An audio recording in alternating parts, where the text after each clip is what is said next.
Naruto Shippuden का episode number 172 उन episodes में से एक है जो पूरी सीरीज की सबसे गहरी और भावनात्मक कहानियों में गिना जाता है।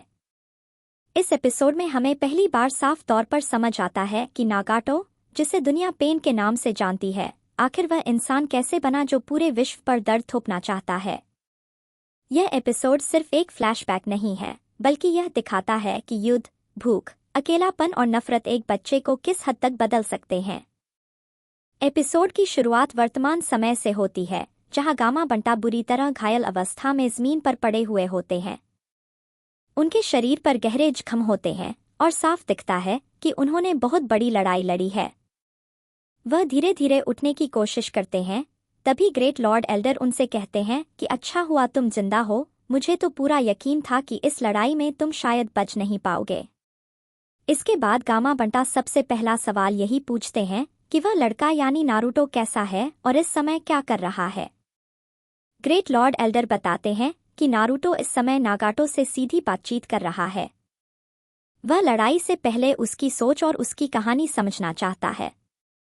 यह सुनकर हमें यह एहसास होता है कि नारुतो अब सिर्फ ताकत से फैसले लेने वाला निंजा नहीं रहा, बल्कि वह दर्द और नफरत की जड़ तक पहुंचना चाहता है। दूसरी तरफ नागाटो खुद नारुतो से कहता है कि अगर वह सच में कुछ तय करना चाहता है तो उसे पहले उसकी पूरी कहानी सुननी होगी। नागाटो यह भी साफ कर देता है कि उसका दर्द कोई साधारण दर्द नहीं है। कोनान बीच में हस्तक्षेप करती है और कहती है कि इतनी बातचीत का कोई मतलब नहीं है, इस लड़के को यहीं खत्म कर देना चाहिए। लेकिन नागाटो उसे रोकता है और कहता है कि अगर इसे मारना भी हुआ तो यह इतना आसान नहीं होगा, क्योंकि यही वह इंसान है जिसने अकेले 6 पार्ट्स ऑफ पेन को हराया है। इसके बाद कहानी हमें कई साल पीछे ले जाती है, उस समय में जब नागाटो सिर्फ एक डरा हुआ बच्चा था। उस दौर में रेन विलेज पूरी तरह से युद्ध का मैदान बन चुका था। चारों तरफ गोलियों, धमाकों और चीखों की आवाजें आती रहती थीं। नागाटो अपने माता पिता के साथ एक टूटे फूटे घर में छुपा हुआ था।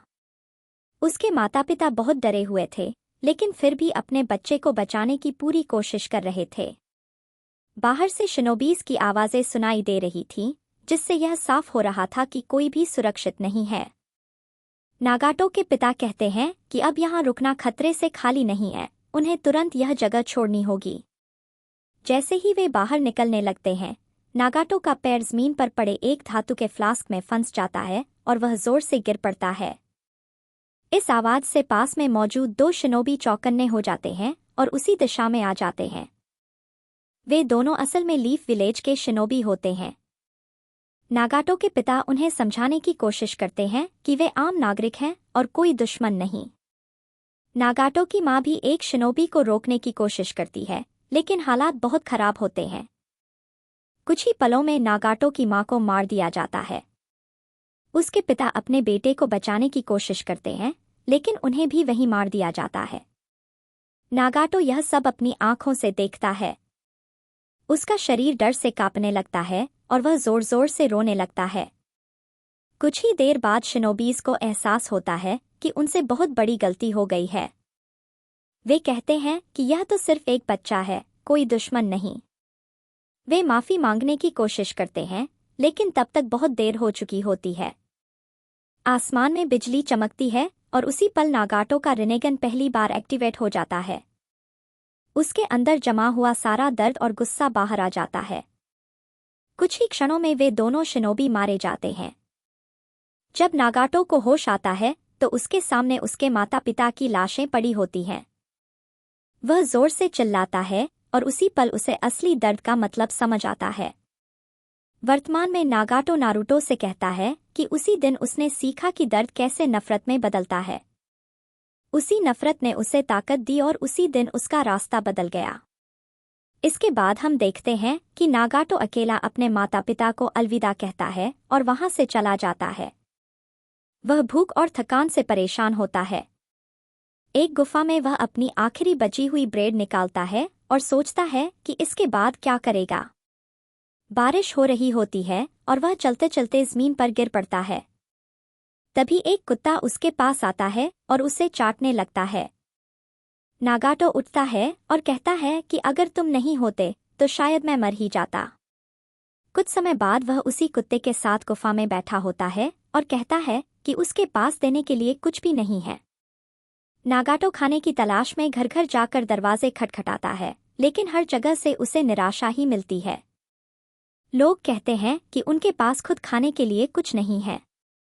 आखिर में वह एक घर में देखता है कि लोग अंदर ब्रेड खा रहे हैं, लेकिन फिर भी उसे कुछ देने से मना कर देते हैं। थककर नागाटो फिर से गिर जाता है और सोचता है कि शायद अब वह मरने वाला है। तभी एक लड़की उसके सामने ब्रेड बढ़ाती है। यह लड़की कोनान होती है। नागाटो ब्रेड खाने ही वाला होता है कि उसका कुत्ता भौंकने लगता है, तो वह ब्रेड का एक हिस्सा उसे भी दे देता है। यह देखकर कोनान बहुत खुश हो जाती है। कुछ देर बाद याहिको वहां आता है और पूछता है कि यह लड़का कौन है। कोनान बताती है कि यह भूख से मरने वाला था। याहिको नागाटो से उसका नाम पूछता है। यहीं से 3 अनाथ बच्चों की कहानी शुरू होती है, जो आगे चलकर पूरी दुनिया को हिला देती है। नागाटो बताता है कि वे तीनों साथ रहने लगे। याहिको उन्हें समझाता है कि अगर जिंदा रहना है तो चोरी करनी पड़ेगी। नागाटो को यह गलत लगता है, लेकिन हालात उन्हें मजबूर कर देते हैं।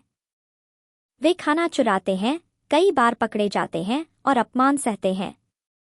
याहिको हमेशा बड़े सपने देखता था। वह कहता था कि वह इस दुनिया को बदलना चाहता है ताकि कोई भूखा न सोए और कोई बच्चा अकेला न रहे। लेकिन युद्ध फिर से उन्हें घेर लेता है। धमाकों के बीच जिराया, हांजो और बाकी निंजाओं की लड़ाई होती है। इसी लड़ाई में नागाटो का कुत्ता चिबी मारा जाता है। चिबी की मौत याहिको को अंदर से तोड़ देती है। वह गुस्से में कहता है कि अगर यह दुनिया नहीं बदली तो वह खुद भगवान बनकर इसे बदलेगा।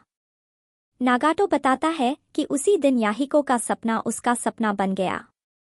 वे चिबी को दफनाते हैं, प्रार्थना करते हैं और निंजुत्सु सीखने का फैसला करते हैं। यहीं से उनकी मुलाकात जिराया से होती है और यही वह मोड़ होता है जहां से अकात्सुकी की कहानी की नींव पड़ती है। एपिसोड यहीं खत्म होता है, लेकिन यह हमें एक गहरी सीख देकर जाता है। पेन कोई जन्मजात विलेन नहीं था, बल्कि वह इस दुनिया के दर्द का नतीजा था। Please, Sarapakara.